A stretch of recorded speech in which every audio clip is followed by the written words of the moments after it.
I play Derek Venturi, and he's a real go-getter. uh, he's very confident, and he's ready to do what he has to do to get what he wants. I mean, you might think he's doing something nice for somebody else, but he's got the big picture in his head, and he's looking out for himself, usually. Yeah, well. Life with Derek is about a blended family of a mom with her two daughters and a dad with his two sons and a very, very cute little girl named Marty. And it's just about how they're all happy and, get married and we move in together.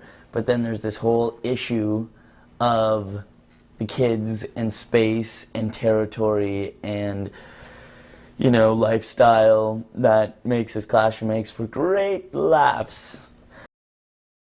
Casey and Derek are sort of the heads of their squadron of kids, and so I represent the Venturis and she represents the McDonalds, and we kind of go after each other because she's in my house. They've moved to my house, and all of a sudden I have hardly any space. Mind you, I do have the biggest room in the house, but I mean, that aside, obviously that's not enough space when I used to have to probably, have a games room also.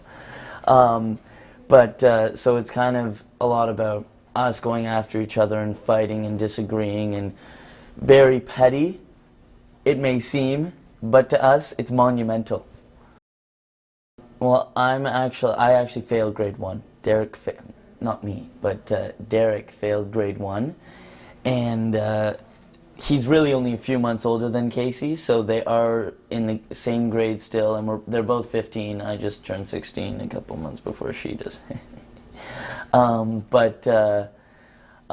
home, the age doesn't come into a factor as far as power goes. It actually keeps us on more of a level playing field.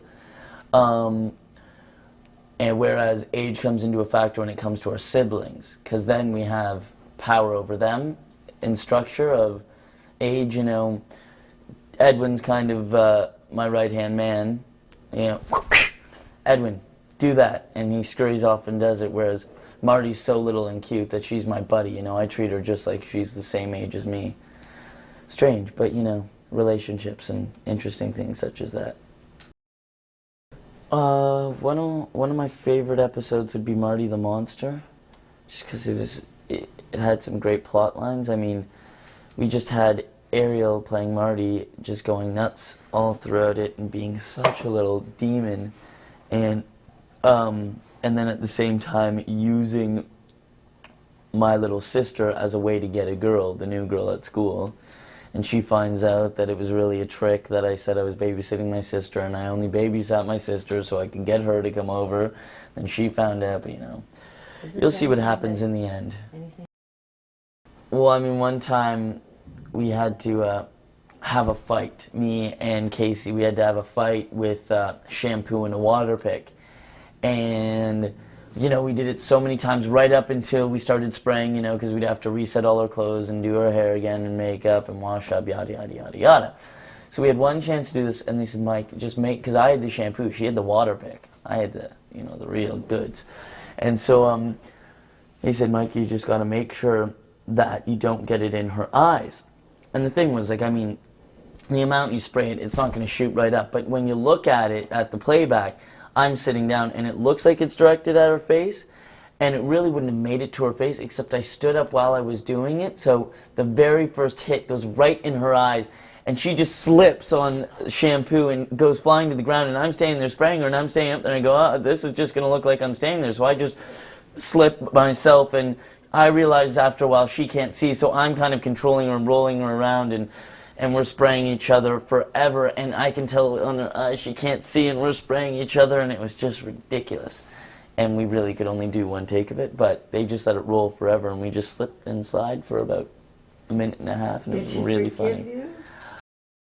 I think Derek's advice would be, if he was giving kids whose families are amalgamating into one, I think his advice would be, hold on for dear life.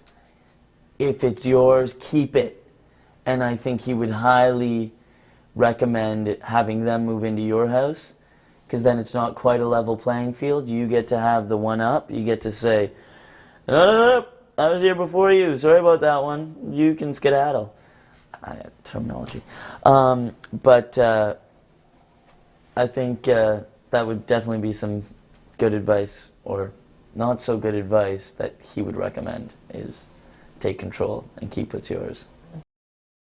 But I mean, Ron's an awesome guy. He's doing a really cool job on this show because it is a 3-camera show. And What does that mean? 3-camera shows, I mean, you have 3 cameras, and traditionally there's 3 walls on the set, and the cameras are the 4th wall, so you never have that, you never see what's on that wall. But and then a single camera show is when you just have the one camera and you turn around and get different angles. But Ron's doing a really cool kind of hybrid thing, and he has the 4th wall fly in sometimes, so you have all 4 walls, and he sets up the 3 cameras in interesting ways, so we get interesting shots that aren't just flat, like, you know, ding, ding, and a wide shot of the same thing. He goes in for different angles and moves and stuff that make it a very interesting show to watch. Well, when I'm not working and stuff, I go to school. I go to an art school, which is really cool, and everybody has their own majors, and so that has a very cool vibe to it. And I'm nearly done, which is good once you've put in your time, finish school. What's your major? My major is drama. Who knew?